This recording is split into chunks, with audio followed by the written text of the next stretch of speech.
Mathare Youth Sports Association MYSA opened its doors in 1987 with an intention of nurturing talents in youth, notably football, and 25 years later the organization boasts of over 20,000 members across the country. Recently, MYSA was put on paper on allegation of 3 misconduct cases, that is age cheating, misuse of funds, and the leading one being sexual abuse, which the organization's CEO Mr. David Thiru has accepted to have occurred between 1997 and 2007, and the officers involved were punished accordingly. There was one case of age cheating going to Norway, and one case of abuse that happened 11 years ago. Both cases 8 years ago, one 11 years ago and the other one 8 years ago. So we don't have any recent case. We don't have any, the most recent case we have was in 2007. So currently we don't have any case that we are dealing with. And the perception that has been created out there that there is a crisis and is false.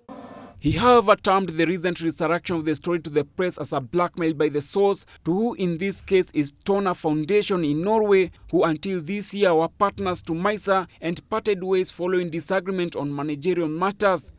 It's hard to speculate, but one thing is true. MYSA has not changed. But has our partner in Norway, Tona Foundation, changed? Sadly, they have, because they have new management, and since the new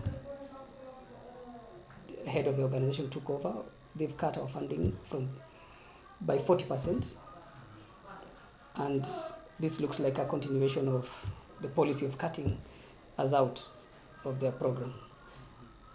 Otherwise, that's the only thing we can think of.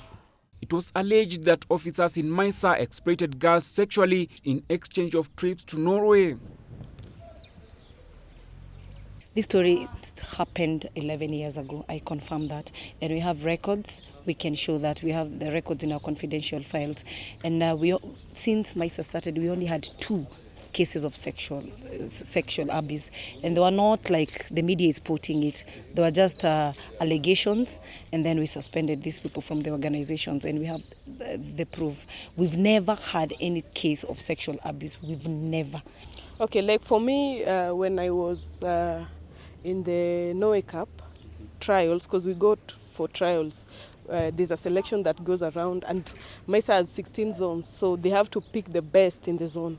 So for me, we are like 4 girls who went for the trials, and among the 4, I was chosen because I was the best. So for me, I believe that Norway Cup is all about the best players. You have to showcase your football talent to be chosen to go. About sexual abuse, I don't know about it. It is reported that Tona Foundation in Norway, which until this year were partners to MYSA and one of the sponsors of the local youth organization, differed in managerial issues and proposed MYSA to change its 25 years management ways to match that of Tona Foundation, an idea which MYSA refused to adopt. Hence, the past is being used to blackmail the organization into submission. This is according to David Thiru. We have now written to NORAD, and I've asked them to do an independent evaluation of the situation in MYSA, and we have also asked them to do an evaluation of the conduct of Tona Foundation. Cases involving sexual abuse happened between 1997 and 2007, where 5 officers involved were given summary dismissals. Age cheating cases took place between 1995 and 2005, where 4 players and 4 coaches were expelled after being found guilty. The recent misconduct case dated in the year 2007, and for this, Mr. Thiru confirms the case was dealt with, and any mention of the case currently by the source was a total blackmail. Looked like an intimidation so that we can succumb. And we have stuck to our principles, and we have said the dignity and our rights are not for sale. Manuya Kevin, GBS News.